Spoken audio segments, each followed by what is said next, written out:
claro, nos pidieron que mostráramos como la experiencia en la oficina de proyectos de DS19.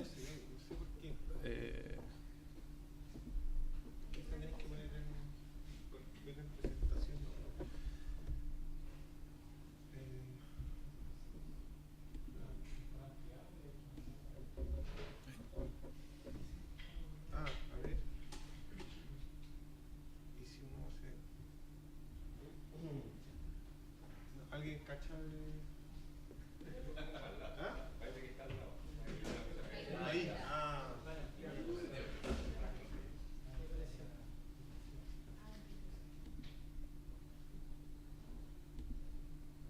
Ahí sí. Ya, ahí vamos. Como les decía, nos pidieron que trajéramos un poquito nuestra experiencia de proyectos de integración social. Nosotros empezamos en la oficina a trabajar en esto hace un poco más de 10 años. Y diría como un desafío de oficina fue el lograr trabajar en Santiago y trabajar en un entorno urbano central, o sea, no irnos a la periferia a hacer viviendas, sino que trabajar dentro del anillo de Vespucio. El año 2013 hicimos un proyecto en Recoleta, el Parque Gabriel Palma, que fue el primer proyecto de vivienda en altura de integración social. De ahí seguimos, postulamos con los móviles a la Villa Panamericana, que fue un trabajo un poquito agotador, pero muy, no sé, que nos ha dado mucha experiencia y estamos muy contentos con él. Después echamos a andar 3 proyectos, que son este proyecto principal en Conchalí, este proyecto Matavial en San Joaquín, y otro proyecto en La Pintana, en que nos salimos un poquitito de la premisa de Vespucio por un par de cuadras, pero está ahí, digamos. Y como decía Pablo, nos adjudicamos junto a Teodoro Fernández el lote 12 en Cerrillo. Cuando uno ve, digamos, lo que ocurre en el proyecto de integración social en Santiago, la cantidad de proyectos que están en entornos así centrales son muy bajas, digamos. En general te vas más a San Bernardo, a Buin, a no ser que sean estos terrenos que son del Banco de Terrenos del Servio, que tienen unos subsidios especiales con el valor de la tierra. Entonces es una dificultad bien grande lograr armar proyectos en esos entornos. Entonces por ahí yo creo que los proyectos nuestros son los proyectos en los que hemos tenido que poner a prueba como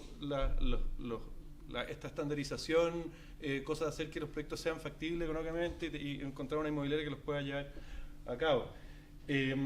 Si uno ve el objetivo de este año, de la adjudicación de S19, que salió recién hace 3 semanas,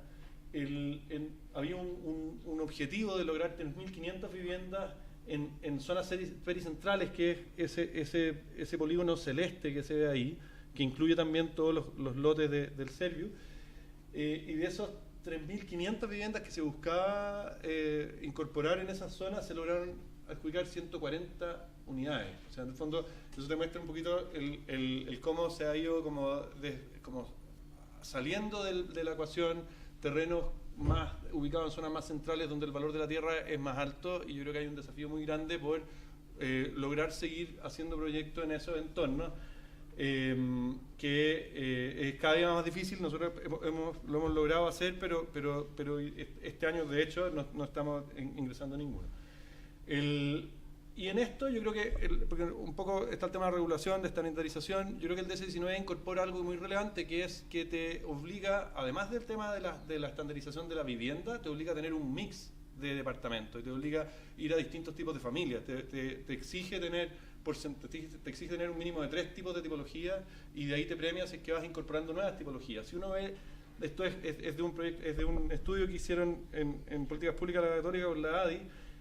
Si uno ve las nuevas viviendas que se venden en entornos centrales de Santiago, uno puede ver cómo cada vez un dormitorio ha ido tomando más protagonismo. Lo que creemos que es algo muy riesgoso, digamos, en términos de la ciudad, en el sentido de quitarle vida, quitarle diversidad, no solamente desde un punto de vista socioeconómico, digamos, que es lo que busca el proyecto de integración social, sino que también tiene otro objeto que se habla poco, y que es el lograr proyectos que en su constitución como de mezclado, de tinglado, de armado de tipos de familia sean más diversos. Y en eso es lo que se ve un poco en esta tabla, que ahí se ve el azul, ¿cierto? Son los departamentos de un dormitorio. Estos son los departamentos vendidos el año 2018. donde pueden ver, no sé, Santiago, Independencia, Estación Central, San Joaquín, Conchalí, justamente las comunas donde se define esta zona pericentral, cómo es la constitución de los tipos de departamentos que se venden, y arriba está el DS19, un ejemplo de la Villa Panamericana, pero la verdad que todos los proyectos de DS19 son más o menos parecidos. Entonces, esto es algo que nosotros como oficina como que nos mueve y nos empuja, digamos, a seguir tratando de hacer proyectos de escala DS19 urbanos, centrales. Esto es,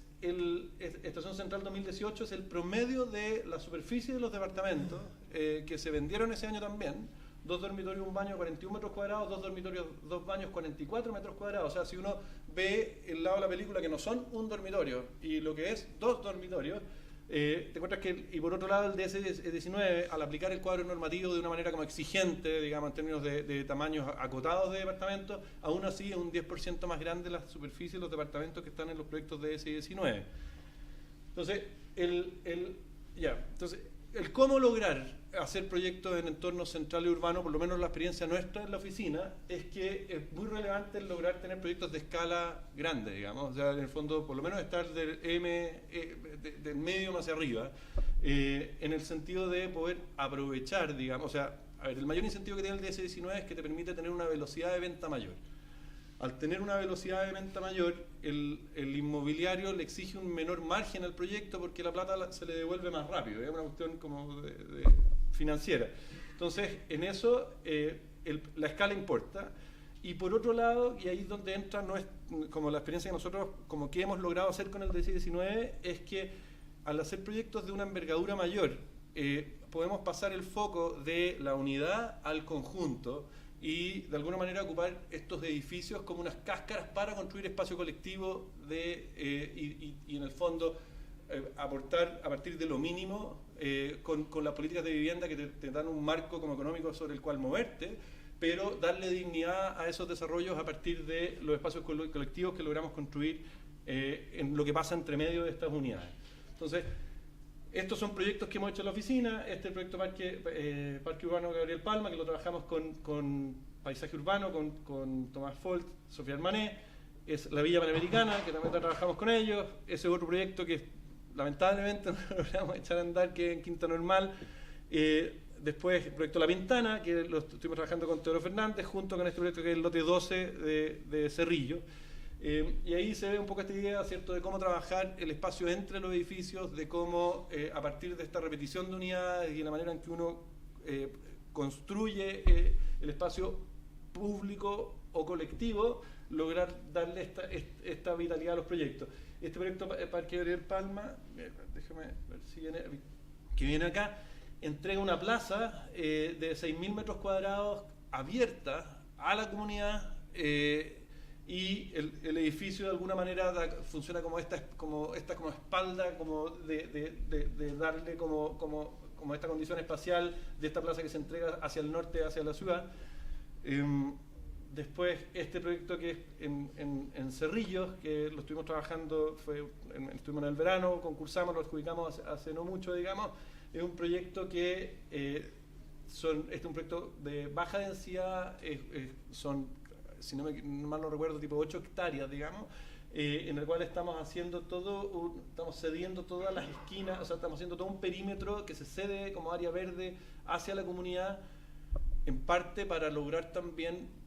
bajar los gastos comunes del edificio, pero también ser un aporte para la ciudad donde se emplaza, que tiene espacios de áreas verdes como plazas, espacios de equipamiento que se entregan con multicanchas, este es un centro comunitario que era parte del concurso, que también lo tuvimos que diseñar, y luego, por otro lado, lo que hablaba un poco Pablo, digamos, estos espacios, estos picarones,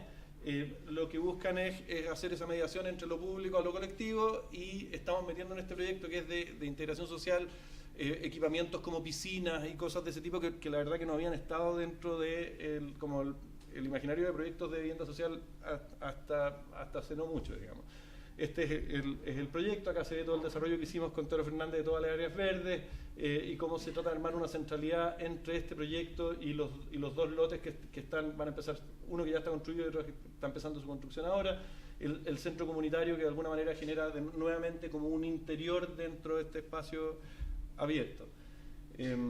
Acá está un proyecto que hicimos en Quinta Normal, en que este era un proyecto muy denso, eran 1.150 unidades al lado de donde está, de Mapocho con Matucana, que estaban cerrados, ¿cierto?, por donde está la línea de tren que va hacia el norte. Y también el proyecto de alguna manera lograba emplazarse y generar esta relación de espacio público, de alguna manera que se metía hacia adentro del proyecto con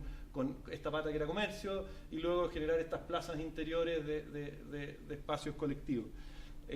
Acá al lado lo mismo, es un poco esta idea de esta cinta que también lo que busca es tomar la calle Santo Tomás con Santa Rosa, y generar comercio en esta esquina, y luego este espacio como bulevar que se mete hacia adentro y que tú llegas a una interioridad, digamos, donde se te abre una plaza de uso interior.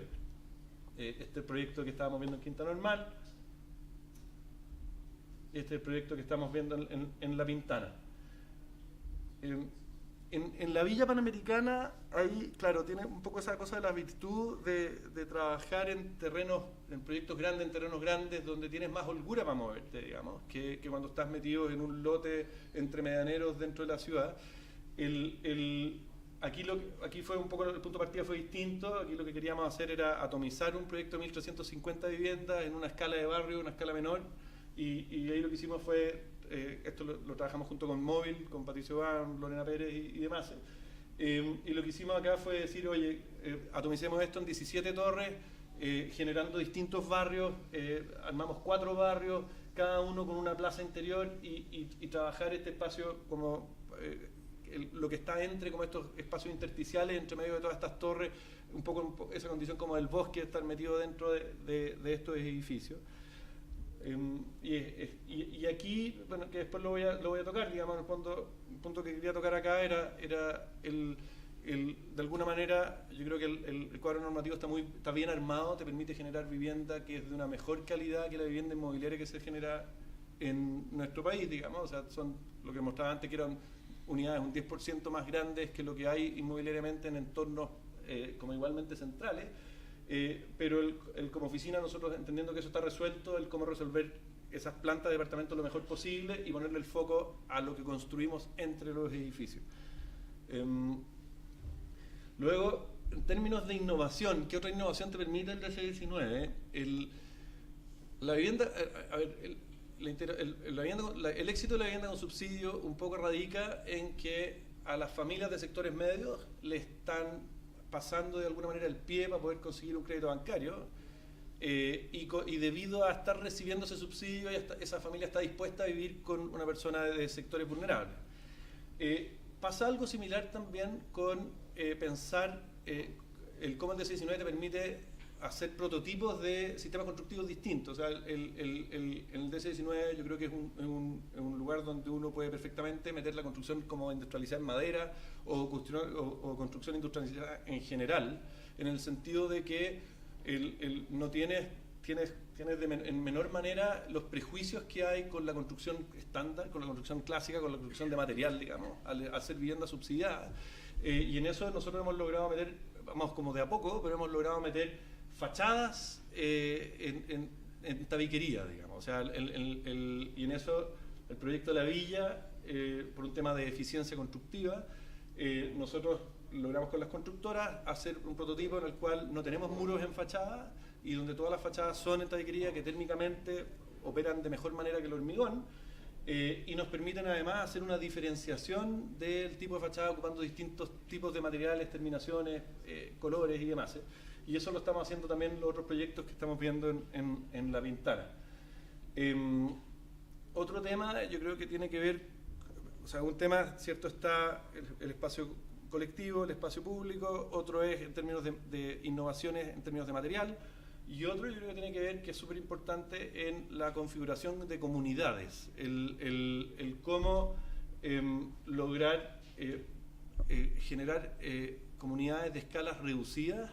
donde las familias se puedan organizar, y en eso tenemos nosotros como un foco bastante importante en como adelantarnos un poco a lo que viene en la ley de copropiedad que existe hoy día, que te exige no tener comunidades de más de 200 viviendas, pero nosotros tratamos de ir un poco más allá, un poco lo que hicimos en la villa, pero también lo hemos estado tratando como de radicalizar más también en la planta de los edificios, logrando tener distintas circulaciones verticales, cosa que tú sales del ascensor y no tienes un pasillo con 12 departamentos, sino que sales y tienes 4 departamentos y tienes una relación más cercana con tus vecinos. Te digo un poco lo mismo que les comentaba antes, digamos, yo creo que un poco el éxito del DS19 está en que, si bien hay un cuadro normativo y tablas a las cuales tú te tienes que ceñir, hay una contraparte que tiene ciertos grados de flexibilidad y que en el fondo, cuando tú tienes proyectos en zonas muy densas, muy urbanas, donde aparece el tema de lo normal que decía Álvaro, digamos, en que no todo es como uno quisiera, el poder pensar de manera conjunta soluciones como por ejemplo esta, en la cual la logia la dejamos en la terraza, tenemos un ventanal de 3 hojas que corren de lado a lado, por ende la logia es como parte del ventanal que separa la terraza, con una cocina que se puede armar de una manera ya no lineal, que te quita espacio para tener un buen ancho para poder resolver un living, y volver al dormitorio, digamos, tren. Esto te permite tener un menor frente y creemos nosotros resolver de mejor manera ese departamento. O sea, acá si se fijan, este departamento tiene la posibilidad de armar en 3 metros de ancho en el living, digamos, un living con sofás a ambos lados, se deja un espacio en este sector para poder poner una mesa. O sea, yo creo que hay ciertos grados de flexibilidad que yo creo que es importante que exista, porque, de nuevo, en terrenos urbanos más centrales a veces uno tiene que tener movimiento de piernas para poder hacer que las cosas funcionen. A ver, yo creo que como los puntos que quería tocar como del DS19, donde nosotros vemos espacios para mejora, yo creo que hay un desafío enorme en los lotes centrales, en espacios más urbanos. O sea, yo creo que esto de tener 150 viviendas adjudicadas con una expectativa de 3.500, yo creo que ahí hay un problema que hay que abordar, y darle el valor a que el DS19 no solamente incorpora integración social en los barrios, sino que también incorpora distintos tipos de familias, porque si no la tendencia le está llevando en las zonas centrales en que lo único que se está construyendo son departamentos y un dormitorio. Yo creo que en los tamaños, en las viviendas vulnerables, o sea, ya sea porque en el fondo pasa hoy día que la superficie promedio de un proyecto de DS19 debe andar en torno a 47, 48 metros cuadrados. La vivienda vulnerable, que es la vivienda gratuita, te exigen que sea de 52 metros cuadrados, y quizás al estar en entornos urbanos ahí hay algo que se puede revisar. También no nos hace sentido que la vivienda vulnerable, que son departamentos de 2 dormitorios y un baño, que en el fondo tú atiendes a un sector socioeconómico del país, digamos, sea solamente 2 dormitorios y un baño. O sea, yo creo que eso debería haber una exigencia por 3 dormitorios y un baño, que quizás fuera un 10% de 3 dormitorios y un baño, quizás un 15% de 2 dormitorios y un baño, y eso se puede resolver en la misma superficie. O sea, un departamento de 3 dormitorios y un baño de sectores medios, los proyectos de S19, yo creo que miden incluso menos que 52 metros cuadrados. Ahí no hay un tema de costos que lo puedan hacer inviable, pero sí hay un tema de que hay familias que requieren más dormitorios. Y lo último que creo que es muy importante es que hoy día los proyectos de escala extra large, o sea, proyectos como la Villa Panamericana, proyectos como los que están haciendo en Cerrillos de 1000 viviendas, en terrenos públicos hay un espacio y hay una manera de tratarlo, pero en terrenos privados no existe. Hoy día no hay llamados especiales para proyectos de más de 300 viviendas. Y hay mucho terreno de esa escala. Esa escala grande además tiene la virtud que les comentaba antes de que se pueden hacer mejor proyectos de ciudad. O sea, yo creo que en integración social, o sea, y en proyectos de escala extra large, uno se pasa del paradigma de no tener impacto negativo a cuánto impacto positivo puedes entregar a partir del proyecto que estás haciendo. O sea, yo creo que es como ese paso del decir, oye, estoy en densidad media, departamento 50 metros cuadrados, no molesto a mis vecinos, o estoy en un proyecto de la escala de la Villa Panamericana donde tengo algo que entregar de vuelta a la ciudad. Y eso hoy día no funciona, porque si yo tengo un desarrollo grande, claro, la alternativa que tengo es postular al DS19 con 3 llamados en simultáneo, pero tengo que hacer declaraciones de impacto ambiental y todas cosas que me hacen quedar fuera de los tiempos del DS19. Entonces, yo creo que ese es un tema que debiese también abordarse, o sea, que hubieran llamados especiales para proyectos de escala mayor. eso es un poco lo que trae idea. O sea, yo creo que en términos me pasa un poco que nosotros también en la oficina también hemos hecho colegios, digamos, hemos trabajado en temas como de educativos, y al igual que los cuadros normativos de proyectos educacionales que se generó a partir de toda la experiencia que hubo antigua de cuando el Estado construía colegios, digamos, lo mismo con la vivienda. Yo diría que hay marcos normativos que permiten hacer buenos proyectos, tanto en vivienda como en proyectos educativos, y esa parte yo diría que está bien resuelta. Siempre se van a hacer haciendo estas mejoras como las que tú comentas, y de hecho nosotros pudimos incorporar todos esos escritorios, closet y demás, pero a mi entender el desafío está en el espacio colectivo, el espacio público, y en cómo construir comunidad y aportar a la dignidad de los proyectos desde ese punto de vista. Es un poco la experiencia más.